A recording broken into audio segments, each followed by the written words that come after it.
நண்பர்களே, நண்பிகளே, வணக்கம்.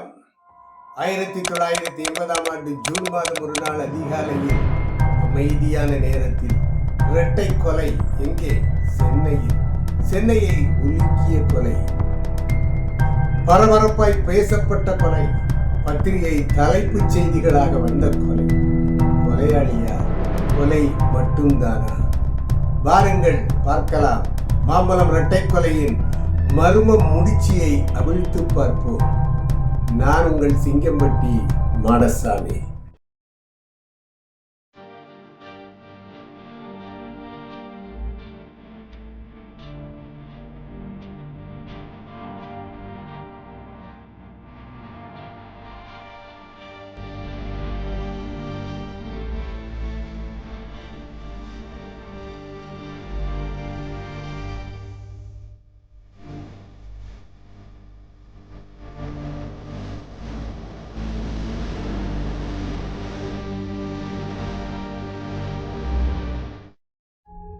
மாம்பழம் கனிகாசலம் தெருல ஒரு 4 கிரவுண்ட்ல ஒரு வீடு.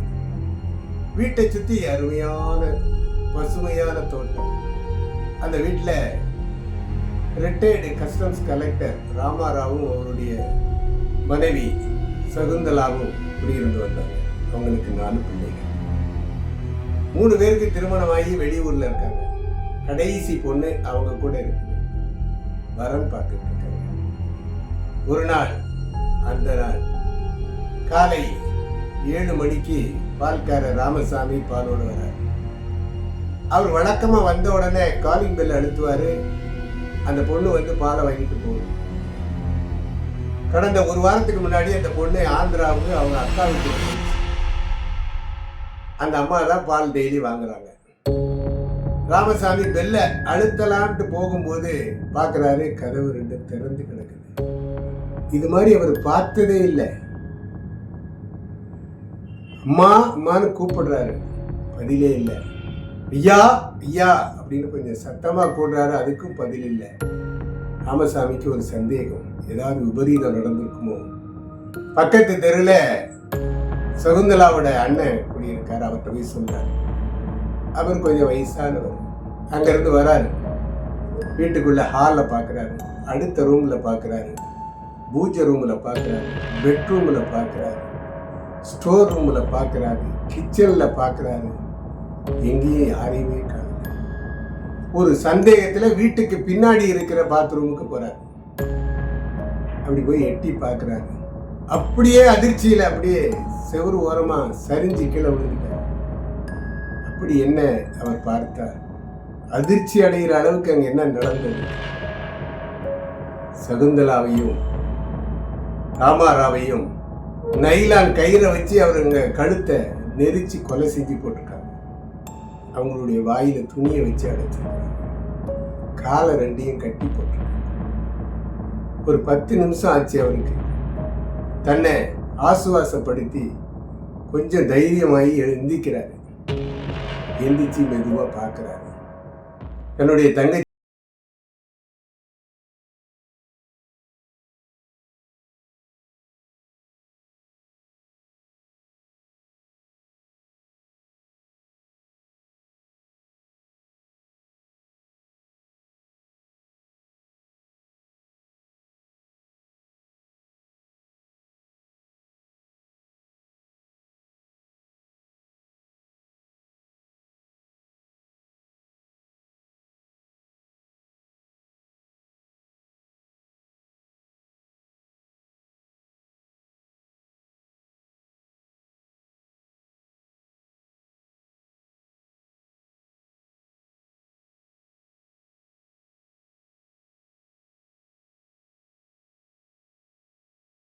அவங்கதான் இன்மேட்ஸ். அவங்களுடைய ரேகை போகதான் மீதி ரேகை தான் 3வது மனித ரேகை குற்றவாளியுடைய ரேகையாக இருக்க வாய்ப்பு உண்டு. போலீஸ் புகார் கொடுத்தவரை வச்சு அந்த வீட்டை தரவா செக் பண்றதுல கொள்ளையர்கள் என்னவெல்லாம் கொள்ளையடித்தார்கள் என்பது அப்போதுதான் புரிகிறது. பீரோல இருந்த 150 சவரன் நகை, தங்க நகை, 3 கிலோ வெள்ளி கொள்ளையர்கள் கொள்ளையடித்தது தெரிந்தது. அவரு விசாரணையில ஒரு அருமையான ஒரு தகவலை போலீஸுக்கு சொன்னாரு. சார், என்னோட தங்கச்சி 10 நாளைக்கு முன்னாடி ஒரு வேலைக்காரிய வீட்டுல வேலையை வச்சதா நான் கேள்விப்பட்டேன். ஆனா நான் பார்க்கல சார் அப்படின்னு சொன்னார். வீட்டுக்கு எதிரில் ஒரு ஆவின் பூத் இருக்கு. அந்த பூத்தினுடைய உரிமையாளர் ரவி பால்காரரை கூப்பிட்டு போலீஸ் விசாரிச்சு, சார் நான் டெய்லி நைட்டு 3 மணிக்கு வருவேன், அதுக்கப்புறம் லோடுலாம் வரும், எல்லாம் டிஸ்போஸ் பண்ணிட்டு 5 மணிக்கு கரெக்டாக க்ளோஸ் பண்ணிடுவேன் சார். அந்த இடைப்பட்ட நேரத்தில் நான் யாரையும் இந்த வீட்டு பக்கம் பார்க்கலன்னு சொன்னேன். அதே தெரியல பக்கத்தில் தள்ளு வண்டியில் அயன் பண்ணுற கௌரியை விசாரிக்கிறாங்க. சார் நான் 6 மணிக்கு தான் வருவேன், அதுக்கப்புறமா நான் யாரையும் ஒரு அந்நிய நபரை பார்க்கலன்னு சொன்னேன். போலீஸுக்கு இப்போ ஒரு கேள்விக்குறி தொக்கி நிற்குது புலன் விசாரணையில். என்ன அது? இந்த புதுசா வந்த வேலைக்காரி யார்? அவருடைய பேர் என்ன? யார் மூலமா அவ இங்க வந்து சேர்ந்தா? யாருடைய ரெக்கமெண்டேஷன்? அந்த கோணத்துல விசாரிக்கவும் பக்கத்து விட்டு தோட்டக்காரன் முருகேசன், அவர் புகையில போடுவார், அதனால அவர் புகையில கட்ட முருகேசன் சொல்லுவாங்க. அவரை கூப்பிட்டு விசாரிச்சப்போ சொன்னாரு, சார் 10 நாளைக்கு முன்னாடி ஒரு புருஷனும் பொண்டாட்டியுமா வந்தாங்க, குடும்பத்துல ரொம்ப கஷ்டம் சார், யார் வீட்டு வேலை சொல்ல முடியுமான்னு கேட்டாங்க. நான் தான் ஐயா ராமாராவ் வீட்டில் அந்த பொம்பளையை சேர்த்து விட்டேன் அப்படின்னு சொன்னேன். அந்த பொம்பளை ரொம்ப அழகாக இருப்பாங்க சார், அவள் முடி நீண்ட முடி, அவள் பேர் நிர்மலா தேவின்னு சொன்னால் ஒரு 28 வயசு இருக்கும். அவளோட வீட்டுக்கார 35 வயசு இருக்கும் சார். கோர முடி, அம்மா வார்த்த முகம், எடுப்பான பல்லு. அவங்க வந்து தமிழும் கன்னடமும் பேசினாங்க. மற்றபடி அவங்கள பற்றி எந்த விவரமும் எனக்கு தெரியாது, இறக்கப்பட்டு சேர்த்து விட்டேன் அப்படின்னு முருகேசன் சொன்னாங்க. இந்த இடைவெளியில இந்த கேஸ் ரொம்ப பரபரப்பா பேச ஆரம்பிச்சிட்டாங்க. ஏன்னா ராமாராவ் வீட்டில் கொஞ்ச தூரத்துல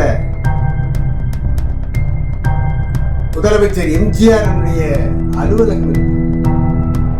அவர் டெய்லி கோட்டையிலிருந்து அங்க வந்துதான் மத்தியான சாப்பாடே சாப்பிடுவார். வீட்டு பக்கத்துல டபுள் மர்டர்னா பரபரப்புக்கு பஞ்சமேது. பத்திரிகைகள் செய்திகளுக்கு தலைப்பு செய்தி தான் டெய்லி. போலீஸ் அடுத்து என்ன பண்ணாங்கன்னா, வரைபடம் வரையக்கூடிய ஒரு ஆளை கூப்பிட்டு வந்து புகழக்கட்ட முருகேசன் அந்த பொம்பளையும் வீட்டுக்காரரும் பத்தி சொன்ன அடையாளங்களை வச்சு 2 படம் வரைஞ்சாங்க. அந்த நேரத்தில் ஆந்திராவில இருந்து ராமாராவுடைய 4வது பொண்ணு வந்து அந்த படத்தை பார்த்துட்டு, எங்க வீட்டில் வேலைக்கு வந்த பொம்பளை இவதான், அவன் வேலைக்கு சேர்ந்த பிறகு தான் நான் ஆந்திராவுக்கே போனேன் அப்படின்னு இந்த பொண்ணு சொல்லிச்சு. இந்த படத்தை நிறைய பிரிண்ட் பண்ணி எல்லா காவல் நிலையத்துக்கும் அனுப்புனாங்க. அது மட்டும் பேப்பர்ல இந்த கேஸ்ல இவங்க 2 பேரும் தேடப்படுகிறவர்கள், இவர்களை பற்றி விவரம் சொன்ன சன்மானம் வழங்கப்படும் பிரசுரம். இமீடியட் ரெஸ்பான்சிபிலிட்டி என்னன்னா, 6 மாசத்துக்கு முன்னாடி வேப்பேரி காவல் நிலையத்தில் ரித்தப்டன் சாலையில ஒரு வீட்டுல ஒரு அம்மாவை பகல்ல கழுத்தை நெரிச்சு கொண்டுட்டு 5 கிலோ தங்கத்தை அள்ளிக்கிட்டு போயிட்டாங்க. அந்த கேஸ் கண்டுபிடிக்க முடியாம புலன் விசாரணையில் இன்னும் இருக்கிறது. அந்த கேஸ்ல அந்த கொலை செய்யப்பட்ட அம்மாவோட அவங்க பையன் மட்டும் இருக்காங்க இந்த வீட்டுல. அவர் வந்து பேங்க்ல வேலை செய்யறாரு, பகல்ல வேலைக்கு போயிடுவாரு. அவரு இந்த பேப்பரை பார்த்துட்டு, எங்க வீட்டுல வேலை செஞ்ச வேலைக்காரி இவதான், ஆனா எங்கிட்ட ராணின்னு பேர் சொன்னா அப்படின்னு அவர் சொல்லவும் போலீஸ் இமீடியட் ஆக்ஷன். அந்த வேப்பேரி எஸ்ஓசியில கிடைச்ச கைரேகையும் மாம்பழம் கேஸ்ல கிடைச்ச கைரேகையும் போலீஸுக்கு கிடைச்ச முதல் வெற்றி. அந்த 2 ரேகையும் ஒத்து போச்சு. இதுல இருந்து என்ன தெரிஞ்சதுன்னா, நிர்மலா தேவி மாம்பழம் கேஸ்ல மட்டும் இல்ல, அந்த கேஸ்லயும் இந்த கேஸ்ல